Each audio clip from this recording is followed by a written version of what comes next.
it is a real world video game. Pro tip of the day. I think that'll be a big challenge for the land. The most interactive park that I've seen to date. It's such a step up for theme park lands.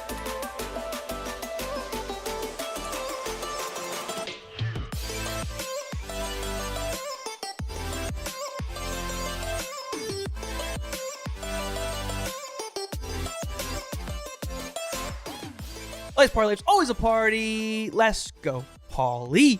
Welcome back to the show, baby. We're back, and we're going to talk about something that we have been excited to talk about, Paul. We are going to talk about Super Nintendo World in Universal Hollywood, Paul. You told me about this. I did research. I want to go right now. Let's just skip the show and go. It's a big topic in the theme park industry. Is it the topic? Right now, it's been soft opening. It just launched officially, grand opening, I believe February 17th at Universal Hollywood.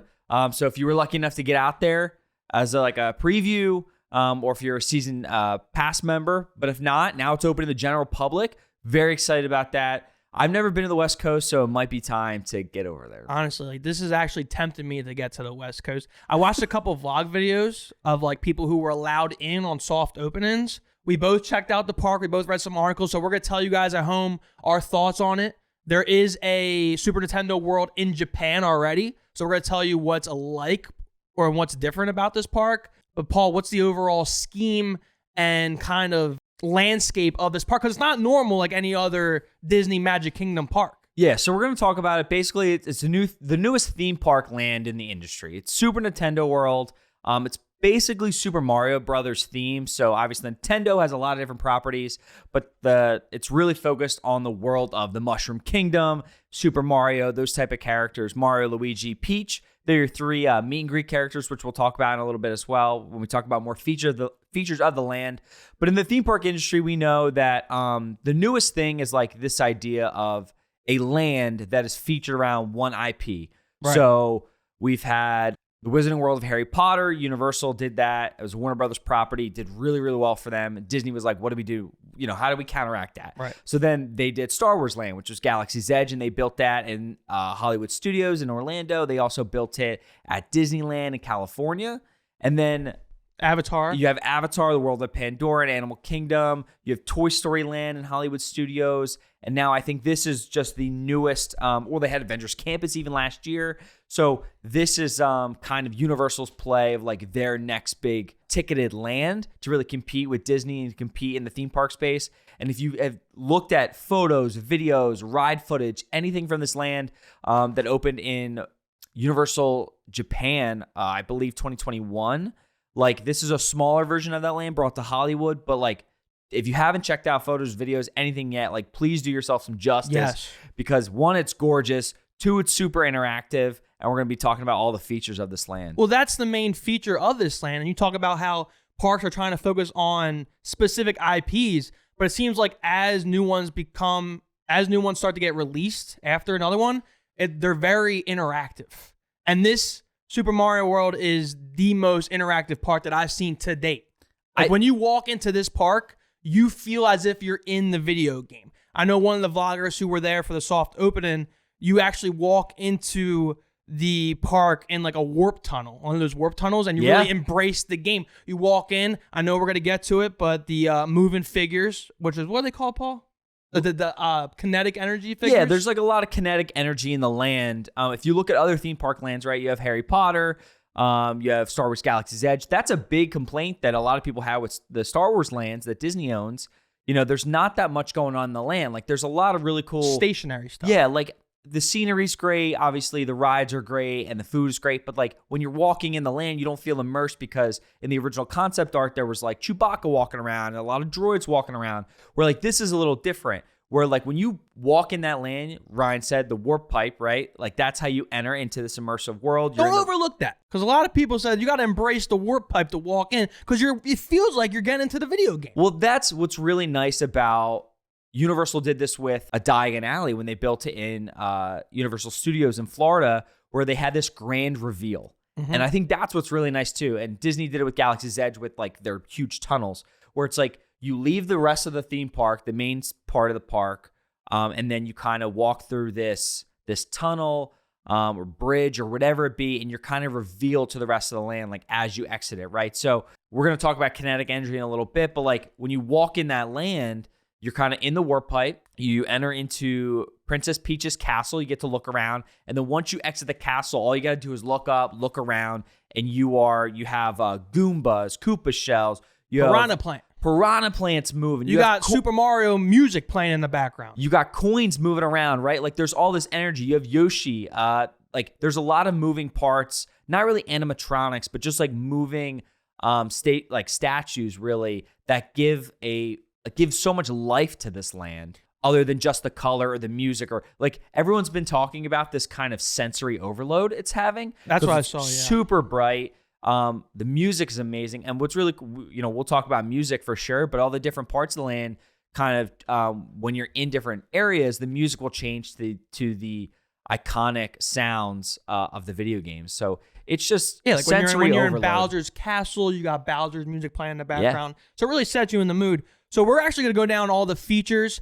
and the singular ride that is at the park. Now, that's a lot of downside in some people's eyes is that, hey, Super Nintendo World, this is a cool place. It's only got one ride. It's more so focused on the interactive games, mini games, I guess you can say, and that only has one ride compared to Japan, where Japan has a Yoshi ride. I think they only have 2 rides in Japan. So if you look at the original land, so fun fact for you, the land Super Nintendo World was actually designed to be set in Universal Studios Florida. Right before, if you go to the park, right next to kind of where the Simpsons land is, it's where Woody Woodpecker's Kid Zone is not anymore. They're actually transforming that land, but it was originally built to take over Woody Woodpecker's Kid Zone. So it was kind of designed with the amount of space that area had. Then they brought it to Japan. Japan was kind of, the place of Nintendo, the origin of it, and they have 2 rides. So they had, everything was in Japanese, of course, but it was basically the Mario Kart attraction and then a Yoshi Dark ride. So Hollywood just doesn't have enough space. It didn't have the amount of space. So they're only getting the main attraction or the e-ticket ride, which is Mario Kart's Bowser's Challenge. And we'll also talk about another version of this land will also be coming to Orlando and Universal's newest theme park coming in 2025. And that will actually have 3 rides. So that has another extension. So that'll be the largest. Japan's version will be kind of the original and have 2 rides. And then Hollywood is kind of the downside version. But at the same time, I think, even with the amount of space they had, they truly packed everything in it. And I thought about this. I was like, it's a land, but it only has 1 attraction. If Pandora opened and it just had Flight of Passage, I would have been fine with that. Yeah. And even Diagon Alley in Universal Studios Florida, it just has Green Gots as the attraction. It's 1 attraction. There's a bunch of other stuff going on. Like, I'm fine with that too. When you think of one ride, you think, okay, I could probably knock this out in a day. But some of the vlogs that I watched and some of the articles I read is like, we have to come back because we didn't get to everything. So the fact that that's still an element where you have to come back and be able to do everything in the park, that's saying a lot when you just have one singular ride there. Because the ride, right?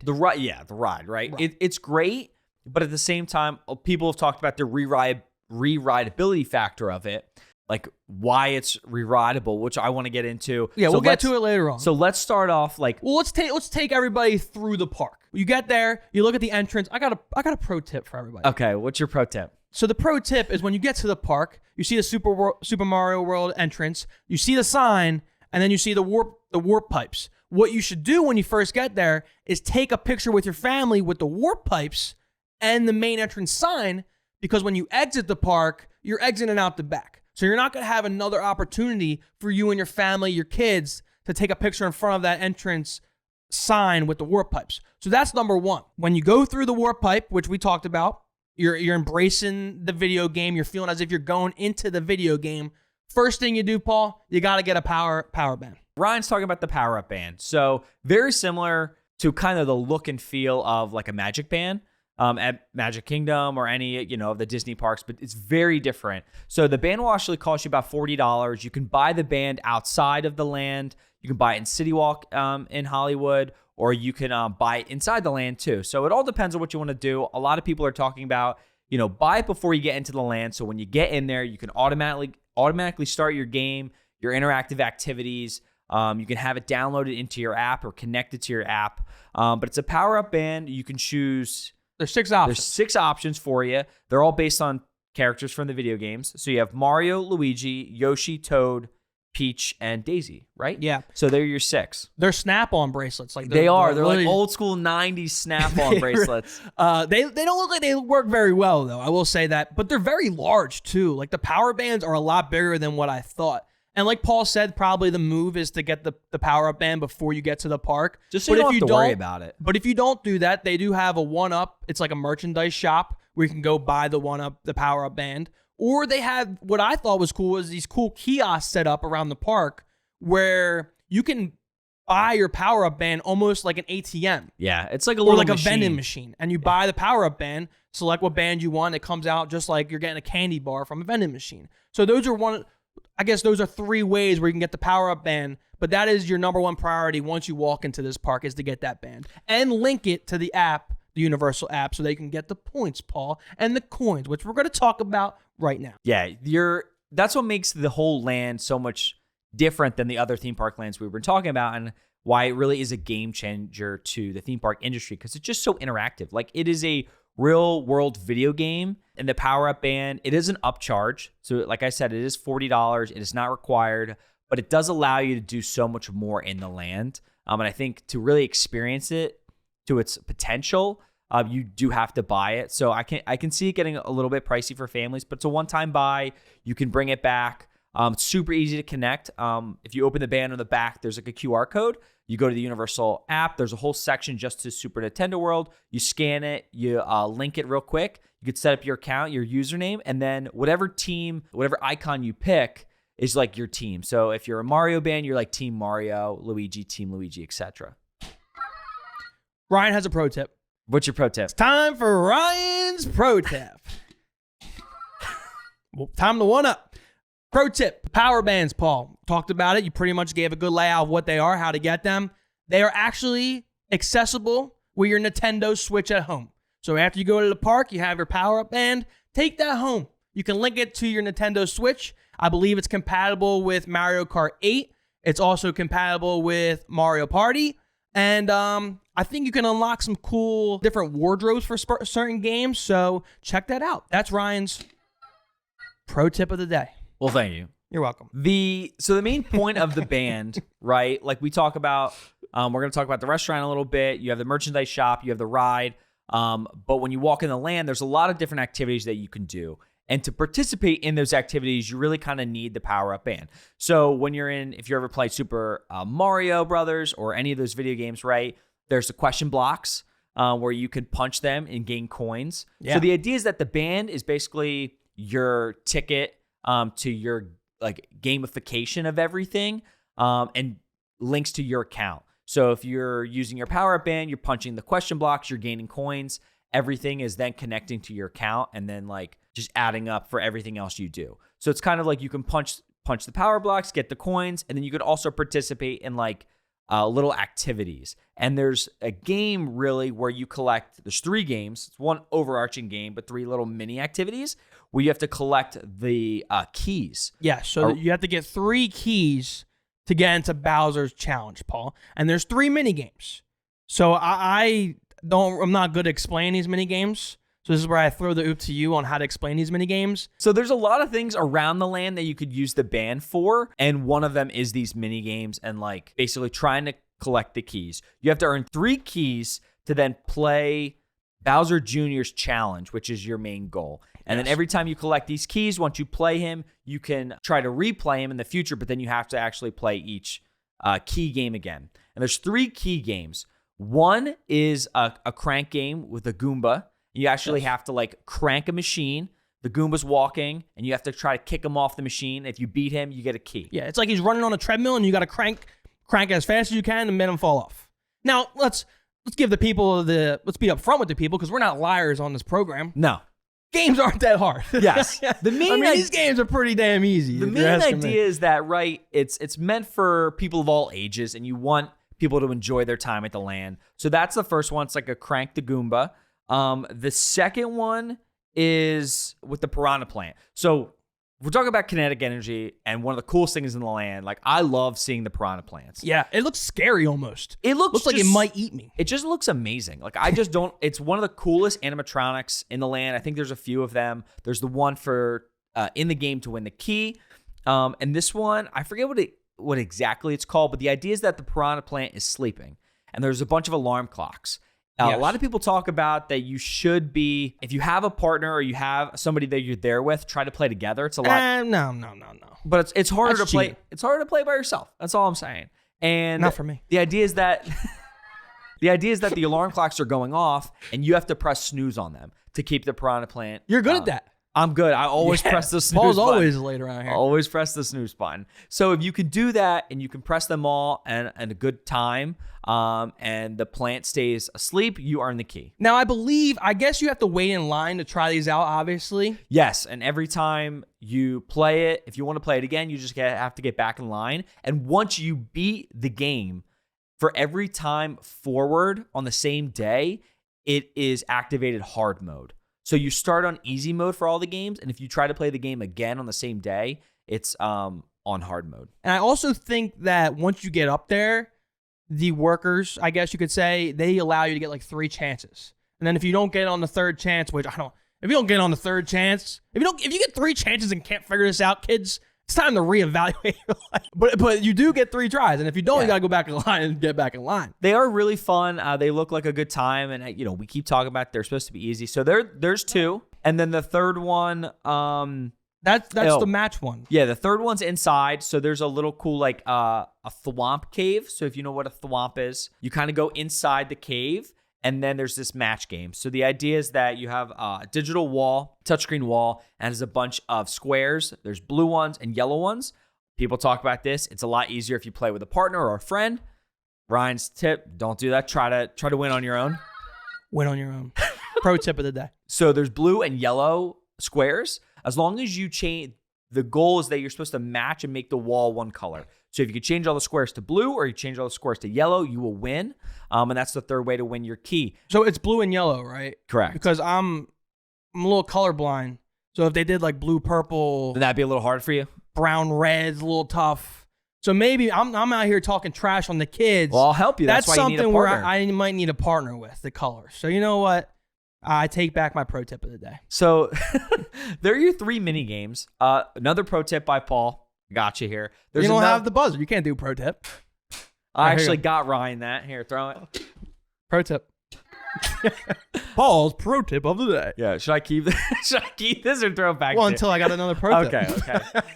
You can earn another key, more with interactive elements. We can talk about this real quick. This is a good pro tip. A really cool thing. So if you go to the second level of the land, that's what's cool too with kinetic energy. There's so much different levels and layers to the land. You can go upstairs and kind of get like a bird's eye view of the land.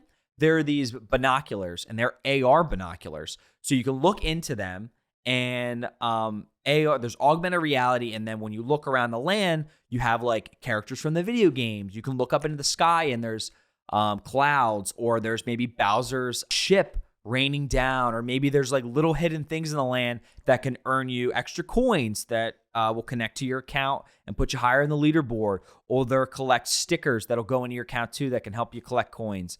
Like the AR binoculars, I think are really cool because it just adds a lot of cool things to the land and another like extra feature that I haven't seen anywhere else. So did you tell them how they can get the key? This pro tip sucks. Well, you have to find, so the AR binoculars, right? Like there's things that are always happening at different times of days or different times of day. There's always things happening. So you basically have to find the key in the around the land while you're looking. So you got the 3 mini games where you can get a key from each, or you can get the AR binoculars up top and get a key that way. You do not have to get a key from each mini game. So say the match game, you wanted to play that 3 times. You get 3 keys from there. You can then go over to Bowser Jr.'s challenge and play with those 3 keys. You don't have to win every mini game, even though a little easy to win those. So you might as well do all of them. And then you get to play everything. Yeah, that's true. But there's those games, and then the idea is that you play the mini games to play the larger game, which is Bowser Jr.'s challenge, which is basically just huge screen. You're playing a bunch of interactive things. It kind of puts your body into the playing ground, and you're like waving your arms around. It's super interactive. Yeah, it's like Wii without the Wii remote. Or like, what was that? The Xbox Connect, where you could stand in front of it and do that. So that's what it is. And you're moving things. All right, so that's Bowser Jr.'s challenge and how you gather those keys. At the same time, you're still walking around the park, still trying to collect coins. I know there's hidden Mario emblems around the park. Yeah. So there's 8-bit characters from the original video game. If you go and look around the land, the idea is that when you use your Magic Band, usually you will connect it to something that has like the Mario logo on it. So it's a big M with a circle. And they're kind of hidden in the facade of the land. And if you find them, you can push your power band up to the emblem, and then it will secretly reveal an 8-bit character from the original game. So there's Mario, Luigi, Peach, and Bowser, I believe are the 4. If you do unlock them, it'll show up in your app.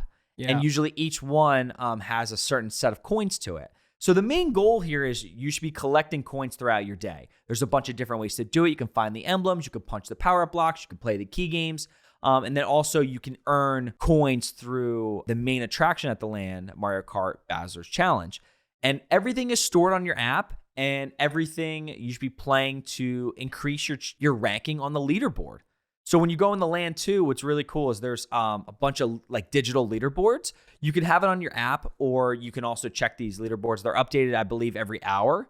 And it's just kind of cool to see how you are doing compared to everyone in the park that day. Yes. Speaking of attractions, let's get to the lone and only ride in the park. The main attraction, baby. Mario Kart Bowser's Challenge. What I liked a lot about this, because a lot of people, when they think of Mario Kart Ride, let's just go right to the ride. Like, let's see how that is. But I think it's really important to embrace the walkthrough of getting on the ride queue. Like the whole ride queue. The queue, yeah. You start off going through Yoshi's Island. There's a really cool Bowser statue there. It's giant. It's really cool. And then there's a lot of cool Easter eggs in there. I know there's all the characters' suits they have there. So you'll see like Luigi's helmet in Mario Kart and his like racing suit, Peach's helmet and her racing suit.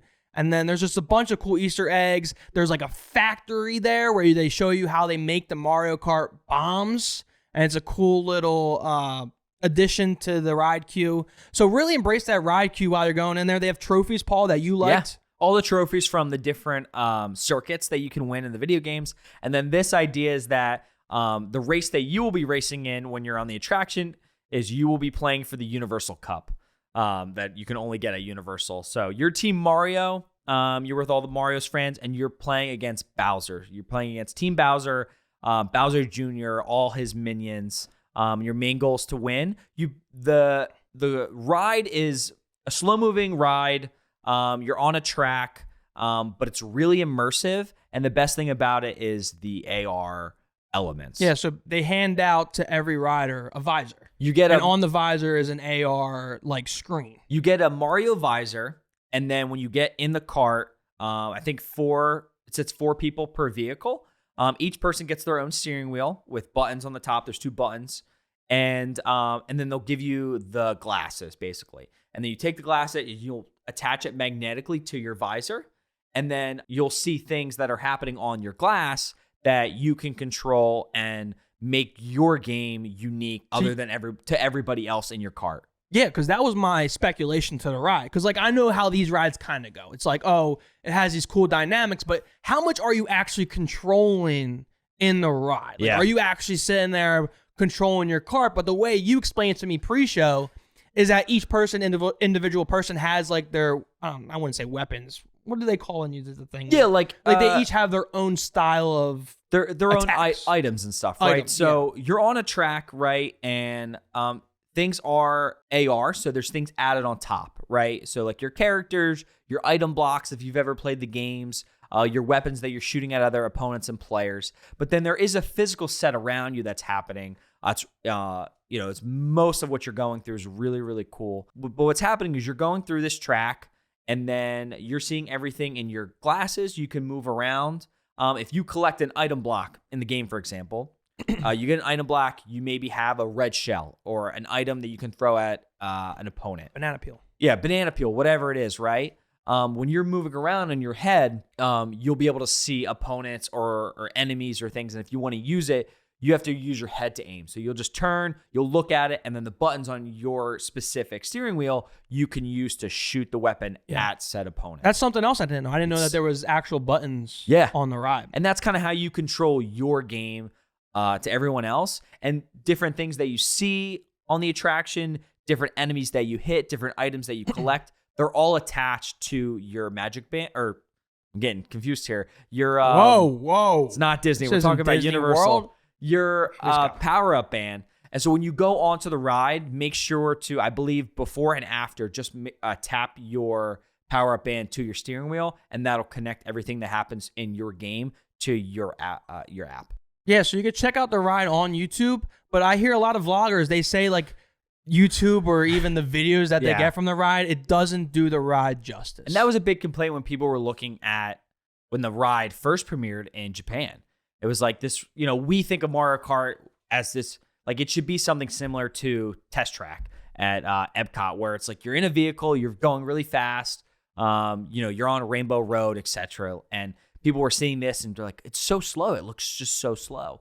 And the ride POVs just don't do the ride justice. And I've been told that many, many times through all the vloggers. And it's like, you really just have to experience it and see what the AR does. And I think the AR for attractions is just such a game changer. And I think will develop so much more in the future. Yeah. All right. So you go on the ride. You're a little hungry. Okay. Where are you going to go, Paul? You're going to go to Toadstool Café. That's where you're going to go. Yeah, that's the one dining option in the land. It's their main hub for eating.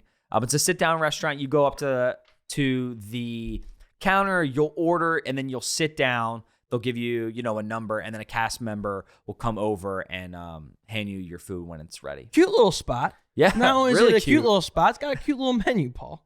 And we're going to go through some of the names that they have because they deserve to get some camera time because they're cute, creative names. So the menu's really creative, like I said, named after characters. So you'll have like the Yoshi's fruit and vegetable salad. You'll have Toadstool's garlic knots, which I will say their menu's a little weird, like in variety. There's a lot of mushroom infused items, which makes sense. You're in the Mushroom Kingdom. It does seem like a very healthy menu. Yeah, so I mean, I don't know for if a this is theme a park, place it's that I nice. would like. Yeah, for a theme park, it's nice to have some diversity, for sure. But they do have Mario burgers and Luigi burgers. Pro tip. Let's go. I need it, Paul. Pro tip. Pro tip of the day. If you order a Mario burger on the kids menu, Paul, you will receive a cool little action Mario figure on top of your burger. So maybe, you know what? You're not that hungry. I would pro tip you to get the kids burger so they can get the little mini action figure Mario on your burger. But if you get the Luigi burger or the Mario burger, like the adult ones, they actually have they're stamped in mustaches. Nope. There's a mustache stamped in on the burger bun, and then each burger comes with a little hat. Comes with the Mario hat or the Luigi hat. Nope, that's not a pro tip. You can actually get spaghetti and meatballs at a theme park, which I think is interesting on the menu. Thanks. The Luigi burger is actually, it's like a chicken burger. It's like a chicken it's not Alfredo really, burger. So it's a little different too. Obviously, Ryan said a little healthier for you. There's a bunch. There's the coins cookies. There's like sugar cookies. I've heard they're pretty good as well. And the Princess Peach cupcake. Yeah, that's the main dessert people have been talking about. The Princess Peach cupcake. It's this very bright pink cupcake. A lot of frosting, but people say it's pretty good. I feel like this place might go for design over flavor and quality. That's from an outsider perspective. You gotta try I can't say that until I get there and try it. But from an outsider perspective, I feel like they're going for more creativity than flavor. But they could prove me wrong. Also, cool feature, like as Paul said, you're actually going into like Toad's house to eat. And while you're going in there to eat, there's a cool like visual screen of Chef Toad, and he's like sitting there talking to you, pretending to make your meal. So that's a cool added feature. Paul likes the Bowser attack that happens on Toad's house. I don't like that so much. So about every 30 minutes or so, Bowser, you see him, his crew, and his ship will come in to the restaurant and basically attack the restaurant. A lot of people have compared it to, you know how at like Rainforest Cafe? Yes. Every 30 minutes there's like a rainstorm. I do kind of like that. Same idea. But the Bowser attack is very anticlimactic. Well, you see like it's all just the a toads scream. run around. Like it's not Like, let's get an earthquake or something. Like, let's actually make the restaurant shake. I feel like if you added some light effects, you could probably make it a little bit better. They got all the kinetic energy going on there. Just add it into the... Maybe get like a tunnel and get Bowser like fake come, half come out. That's your pro tip of the day, Universal. But that's pretty much it on Toadstool Café. Yeah, Toadstool Café. I do want to talk about character meet and greets real quick. Yes, so crazy. There are 3 characters you can currently meet in the land. They're Mario, Luigi, and Princess Peach. Mario and Luigi currently meet together, and then Princess Peach kind of meets by her castle alone. The characters are super well designed. Like, if you ever look at mascots or anything, like, and they look incredible. They're very, very well done. They all can actually speak, so their mouths move. That's what stood out to me. Which I was is like, these dope. characters freaking talk. And their eyelids move as well. So it just adds this whole nother element. Or what? Their eyelids move. Oh. So instead of like Mickey Mouse or like you'll look at other costume characters where like their eyes are just stagnant, or like a normal mascot. When you're talking to Mario or Luigi, their eyes are blinking. I think we talked about this on a previous episode, but their voices are like activated through something. Like, it's not like an actual human talking. No. It's like an activated voice system. Yeah. So And it's not like generic. No. I'm pretty sure it's like custom. Like, if the person's actually talking, but it's getting filtered through a different like voice. There's a few different ways to do that. There was Mickey on Main Street, Magic Mickey, who like that was somebody physically behind, a curtain that was like kind of talking to you, and then the performer would perform. But you also have characters currently in Star Wars Galaxy's Edge, like Kylo Ren or the Stormtroopers, that have specific things that or phrases that they can say that are usually activated by, Oh, here we go. Pro tip. Pro tip is dead. Did it break? Did it break? Did it break? No, it's still alive. I hope the camera got that. It's still alive, baby. Pro tip, that thing never breaks. All right. Pro tip for you. So these costume characters, if they ever have these phrases or talk to you, a lot of the times they're activated by arm movements or hand movements. Even with the blinking, sometimes like closing or waving, that'll actually change. That's what's going to happen, those that blinking. So just something pretty cool, but definitely check out those characters. I don't know if that pro tip was worth the damage it took. Another pro tip, alive, baby. Another pro tip for you. Whoa, yeah, whoa. For me, I've heard meeting Mario and Luigi basically because they're so sought after and people really, they see them and they automatically want to do the meet and greet. You'll see a timestamp of when they come out and do their meet and greet. People basically say if you're not in line by the time the meet and greet starts, you basically won't be able to meet them. So if it's at 2:30. Make sure you're in the line by 2:30. That when they come out at 2:30, a cast member will basically cut off the line immediately because they're not out that long. So pro tip: if you do want to meet the characters, there's not Toad yet. Why aren't they out that long? They're out that long, but like the line's already super long. They got games to play. Yeah, they got to go to Bowser's Castle. But Toad is actually not in the land. You can't meet Toad. Toad's got a concussion. In Hollywood. You can meet Toad in Universal Studios Japan, so hopefully Hollywood will get Toad. And in Florida's version, they'll hopefully get Toad. I'm hoping for like a Bowser eventually. I think that'll be massive and like so character? Cool. Yeah, meet and greet character. I don't want to meet him. I do. I want to meet him. But yeah, so we touched on the AR binoculars, but I will like to add... I was gonna say pro tip, but it's not a pro tip. It's on the second level. Like there's levels to the part. That's not a pro tip. Okay. It's not a pro tip. It's not a pro tip. It's on the second level though. So if you're looking like, oh, where are the AR binoculars, you got to go up and to go find those. So I would like to see them because, as Paul said, you can go on the AR binoculars, look around the park, and it has a live feed, but it has added elements.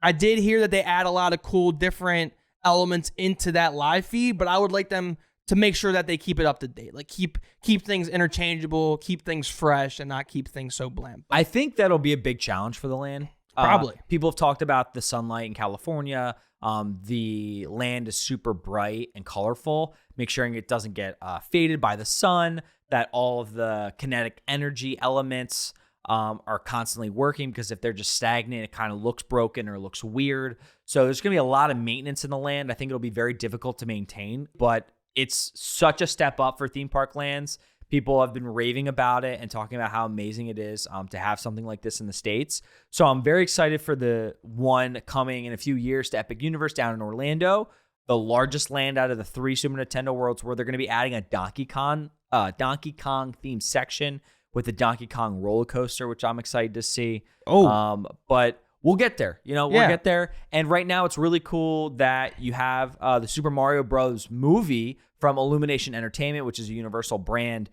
basically coming out in theaters very, very soon in the middle of March. So the timing on this is great, right? Yep. Super synergy. Yeah, the movie's coming out. So you said? You have Super Mario Bros. Movie coming out mid-March. Good timing. We talked about it a lot on this episode. Super Nintendo World is really changing the way theme parks are going to be continued to be built, whether it's the gamification of the land, whether it's the AR implementation of the binoculars, whether it's the kinetic energy of characters moving around the park. I mean, it's truly morphing the theme park world towards those interactive lands rather than like roller coasters. It's the elements inside the land other than previously about just the main attraction. Right? Like Hogwarts Castle and Hogsmeade was great.